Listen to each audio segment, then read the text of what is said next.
अस्सलाम वालेकुम दोस्तों। पाकिस्तान क्रिकेट टीम के ओडीआई फॉर्मेट के कप्तान जब से शाहीन शाह अफरीदी बने हैं तो तब से पाकिस्तान के कुछ एक्स क्रिकेटर्स, कुछ पाकिस्तान के तज्जिया निगार और हमारे कुछ यूट्यूबर्स भी हैं जो कि इस बात का राग अलाप रहे हैं और इस बात की जो है ना वो एक तरह से ठीक है, रिजवान को प्रोटेक्ट आप ज़रूर कीजिए, रिजवान को सपोर्ट ज़रूर कीजिए, क्योंकि हमारे यहाँ किसी भी बंदे को सपोर्ट तब किया जाता है जब वो मुश्किल हालात में होता है या जब वो जा रहा होता है। क्योंकि रिजवान जब चैंपियंस ट्रॉफी में कैप्टन था, एक हफ्ते में टीम बाहर निकली थी, तो यही तमाम लोग, डॉक्टर नुमान नियाज, राशिद लतीफ़ और बाकी सब लोग जितने भी एक्स क्रिकेटर्स हैं हमारे, शुएब अख्तर का नाम ले लें आप, तनवीर का नाम ले लें, बासित अली का नाम ले लें, आमिर सुहेल का नाम ले लें, रमीज राजा इवन उस वक्त बात करते थे, इन सब ने रिजवान को लताड़ा था कि आउटडेटेड क्रिकेट है। ये कहते थे जी 1990 का कोई कप्तान हमने बना दिया है। आज रिजवान चला गया है तो इस बात को स्टैब्लिश करने की कोशिश की जा रही है कि सैरोगेट कंपनीज जो हैं, दफा न्यूज या कुछ और कंपनीज जो हैं, जो बेटिंग वेबसाइट्स हैं, रिजवान उनको प्रमोट नहीं करना चाहते थे, तो इस बुनियाद के ऊपर रिजवान की कप्तानी जो है वो गई है। और ये है, तो इसका मतलब ये है, मतलब आप दूसरे एंगल से ये प्रूव करने की कोशिश कर रहे हो कि पाकिस्तान क्रिकेट बोर्ड जो है वो सैरोगेट कंपनीज के साथ खड़ा हुआ है, जिसका कोई सबूत किसी के पास नहीं है। और दूसरा आप ये भी कह रहे हो कि जी शाहीन इन तमाम चीजों को एक्सेप्ट करता था, क्योंकि एक साइड पे जब आप रिजवान का मुकदमा लड़ रहे हो तो दूसरे जो लोग हैं आप उनके ऊपर एक तरह से चार्ज लगा रहे हो कि जैसे मैंने किसी से ये भी सुना है कि रिजवान जो है वो फलस्तीन की स्टेटमेंट देता था, तो क्या मतलब बाकी लोग इसराइल के हक में हैं जो कि रिजवान के बाद आए हैं। तो एक तरह से अपने ही क्रिकेट टीम को, अपने ही उसको बदनाम करने की कोशिश की जा रही है। और रिजवान की कप्तानी कैसे बच सकती थी जब वो अपनी T20 कप्तानी को नहीं बचा सके थे। खुद तीसरे T20 मैच में मुझे कोई बंदा आके बता दे कि होबार्ट में तीसरे T20 मैच में उसने खुद को क्यों ड्रॉप कर दिया था। कभी कोई कप्तान ऐसा करता है? या तो इंजरी हो, आप बेंच पे बैठते हो ना। तो उस तब भी पता चल गया था पाकिस्तान क्रिकेट बोर्ड को भी। और फिर जब रिजवान ने ठीक है पहली 2 सीरीज जीती हैं, लेकिन बाद में जो उसको शिकस्त हुई न्यूजीलैंड में, वेस्ट इंडीज में और चैंपियंस ट्रॉफी में, उससे पूरा पाकिस्तान अपना सर पकड़ के बैठ जाता था कि यार ये तो आउटडेटेड हमने कप्तान बना दिया है। आज आप सैरोगेट कंपनीज का नाम लेके, ये मेरी टेक है, सरदार साहब की मैं राय लेता हूं, तो मतलब आप दूसरी तरफ जो है वो आप कर रहे हो। सरदार जी थैंक यू सो मच। मेरा मेरा अभी भी ये मानना है कि इदारा ठीक है, पाकिस्तान क्रिकेट बोर्ड ने कप्तान चेंज कर दिया, कप्तान चेंज होते भी रहते हैं, कप्तान होते भी हैं, लेकिन ये जो सहारे लिए जा रहे हैं, क्या वाकई यही वजूहात हैं? रिजवान साहब ने वो जो है वो एक क्रिकेटर होने के नाते एक जुए के खिलाफ कोई बहुत बड़ा जो कंपनीज जो है जुए की बैटिंग कंपनीज, उनके खिलाफ उसने कोई इतना बड़ा जिहाद कर दिया कि वो एकदम से पाकिस्तान क्रिकेट बोर्ड, इसका मतलब ये हुआ कि शाहीन अफरीदी, मोहसिन नकवी और सब लोग जो है वो जुए की वेबसाइटों के हक में, तो इसलिए रिजवान खिलाफ था, निकाल दिया है, या ये सिर्फ फेस सेविंग के लिए एक कहानी सुनाई जा रही है हमें? देखिए जाज भाई, इसमें तो कोई शक नहीं कि रिजवान को जब वनडे कप्तानी से हटा गया तो मेरा पॉइंट ऑफ व्यू ये है कि उनके साथ ज्यादती की गई है। उनको ऐसे कप्तानसी से हटाना नहीं चाहिए था, क्योंकि और मौका देते, लंबा खिलाते, मौका देते, लंबा मौका देते, और फिर 2 सीरीज उनसे जीती हुई, चलो 1-2 सीरीज ऊपर नीचे हो गई तो थोड़ा वक्त देना चाहिए था। लेकिन ये खबर सबसे पहले मैंने 24 अगस्त को खबर दी थी कि रिजवान जो है अब कप्तान नहीं रहेंगे आने वाली सीरीज में। उस वक्त वेस्ट इंडीज का दौरा अभी नहीं हुआ था, तो इसका मतलब है कि ये बातें तो बहुत पहले से चल रही थी और ये बहुत पहले डिसाइड हो चुका था कि रिजवान अब मजीद जो है वो ओडीआई टीम के कैप्टन नहीं रहेंगे। तो ये जो उनको एक सीरीज और दे के मौका दिया गया है, तो उसके फौरन बाद जब रिजवान की परफॉर्मेंस एज ए कप्तान और एज ए बैटर ऐसी रही थी, तो ये तो सबको पता चल गया था कि रिजवान अब शायद as a ODI captain continue नहीं अहम करेंगे। बात जुमला बोल गए कि वेस्ट इंडीज के अंदर भी इनका बतौर कप्तान जाना शकूक का इजहार किया जा रहा था, तय हो चुका था, वो तय हो चुका था। बल्कि शान मसूद की कप्तानी के बारे में भी शायद डिसाइड हो चुका था, लेकिन शायद उन्हें एक मौका और दिया गया।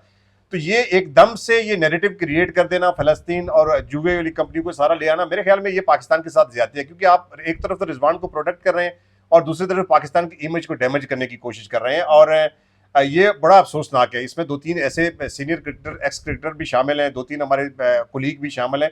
ऐसा होना नहीं चाहिए। ठीक है, रिजवान के साथ ज्यादती हुई, उन्हें मौका देना चाहिए था। उन्होंने वेस्ट इंडीज के, उन्होंने साउथ अफ्रीका में सीरीज जीती, उन्होंने ऑस्ट्रेलिया में सीरीज जीती। ठीक है, शान मसूद उनके साथ टेस्ट कप्तान है, वो परफॉर्म नहीं कर सके और उनको इन्होंने कंटिन्यू किया, वो सारी बातें ठीक है। मगर ये देखा जाए तो ये जो म्यूजिकल चेयर है ये तो काफी लंबे अरसे से चली आ रही है। बाबर पहले कप्तान थे, उनको हटा के शहनशाह को बनाया गया, शहनशाह को हटा के फिर रिजवान को बनाया गया, फिर रिजवान को हटा के बाबर में, तो इसके अंदर बहुत सारी चीजें मैटर करती है। इसके अंदर वो चीजें भी मैटर करती है कि टीम के अंदर एक पावरफुल ग्रुप जो है वो क्रिएट कर दिया गया था, और जो एशिया कप के दौरान ही सेंट्रल कॉन्ट्रैक्ट का जो इशू बना था, जो प्लेयर साइन नहीं कर रहे थे, तो उसमें प्लेयर्स का एक ग्रुप बन गया था। आपको याद होगा एक दफा बाबर आजम को हटाने की बात हुई थी, तो एक ट्वीट चल गई थी कि ऐसा सोचना भी माना है।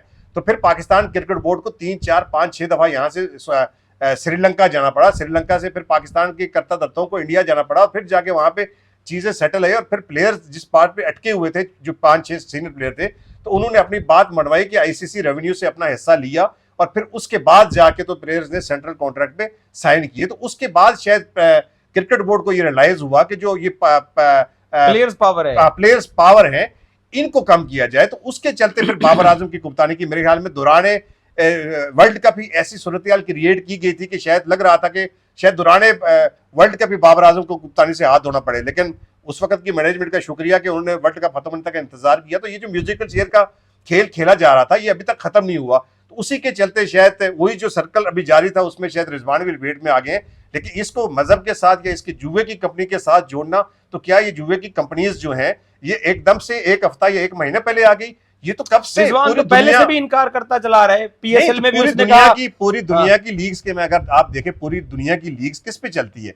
अगर ये काम नहीं होना चाहिए तो फिर तो ये तो इनिशिएटिव आईसीसी को लेना चाहिए ना, जो आपकी वहां पे बॉडी बैठी हुई है। अगर आईसीसी को ये एतराज नहीं है, अगर आप इस्लाम को बीच में लेके आते हैं, तो फिर आपकी खवातीन की टीम भी तो जाके क्रिकेट खेल रही है ना।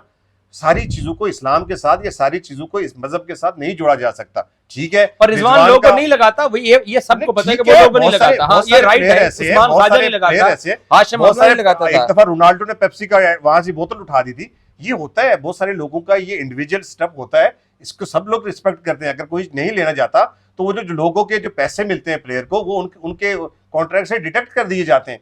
ये तो सारी दुनिया में होता है। ये रिजवान ने कोई ऐसा अनोखा काम नहीं किया, लेकिन इसको इसके साथ नथी करके मजहब के पीछे या इस चीज के पीछे छुपना, मेरे ख्याल में पाकिस्तान की इमेज को बदनाम करने की कोशिश की जा रही है। तो पाकिस्तान के कर्ता-धर्ताओं को या एक्स क्रिकेटर जो भी तजिया लगा रहे हैं, उनको ये सोचना चाहिए कि एक तरफ आप अगर रिजवान को देख रहे हैं, रिजवान को प्रोटेक्ट कर रहे हैं, तो दूसरी तरफ आप पाकिस्तान को नुकसान पहुंचा रहे हैं। एक चीज मैं और भी कहना चाहता हूं, पाकिस्तान क्रिकेट बोर्ड की तरफ से कप्तानी की तब्दीली का भी प्रेस रिलीज आया जी बिल्कुल, और उस तब्दीली में शाहीन शाह अफरीदी को हमने कप्तान मुकर्रर कर दिया। नीचे रिजवान के बारे में कोई जुमला नहीं था।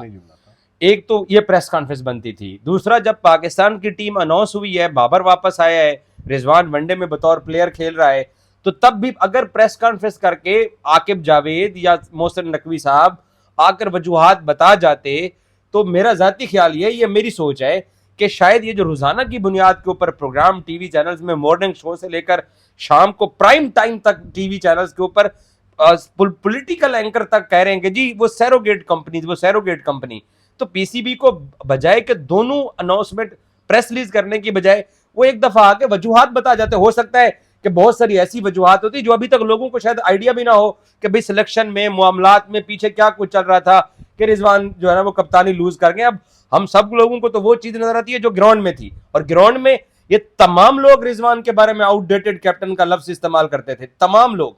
आज जो है पाकिस्तान क्रिकेट बोर्ड को मेरी ये विश है कि वो आके स्टेटमेंट दे दें, वो बताएं कि भाई इसके पीछे क्या वजूहात थी, बजाय कि ये चीज और स्टैब्लिश हो और इस तरीके से एक जा रहा है उसकी मुखालफत हो रही है, और एक जो जा रहा है उसके साथ हमदर्दी है, और जो आ रहा है उसकी मुखालफत मुल्क के अंदर बिला वजह तूल पकड़ रही है।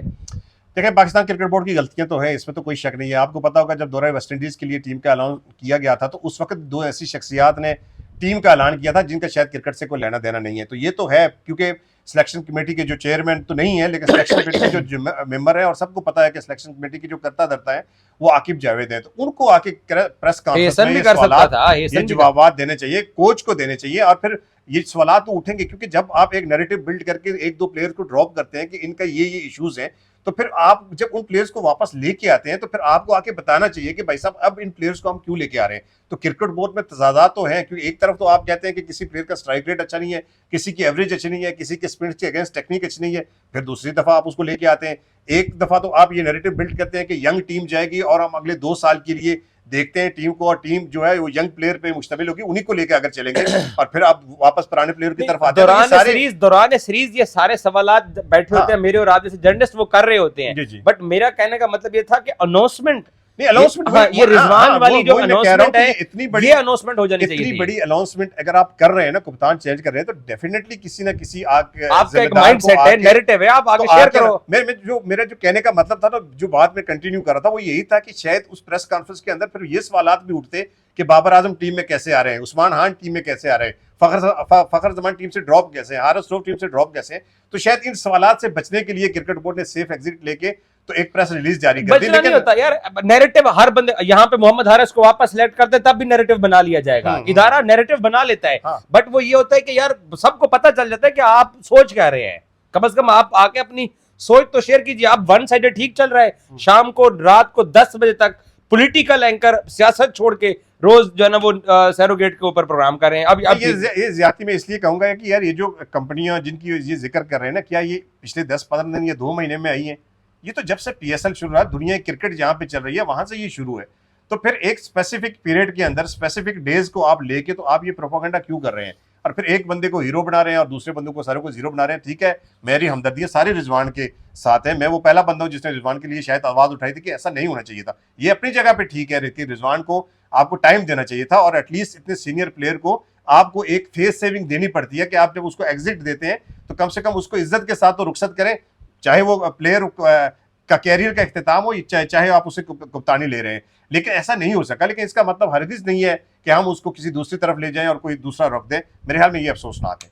बहुत शुक्रिया औरंगजेब साहब की, आपने गुफ्तगू सुनी है। मेरा ज़ाती ख्याल भी ये है कि पाकिस्तान क्रिकेट बोर्ड अगर प्रेस कॉन्फ्रेंस करके ये सारे मामलात अगर डिस्कस कर दे तो बहुत सारी चीज़ें जो हैं वो क्लियर हो जाएंगी, लोगों को आइडिया हो जाएगा कि रिजवान को कप्तानी से हटाने के पीछे बज़ाहिर तो आउटडेटेड कैप्टन मुझे तो यही लगता है, बट अगर कोई और वजूहात हैं तो वो भी पीसीबी आके शेयर कर दे। कम से कम ये जो रोज़ाना की बुनियाद के ऊपर टीवी के ऊपर एक तरह से एक ही दास्तान सुनाई जा रही है, इसमें किसी हद तक कमी आ सकती है। Thank you so much.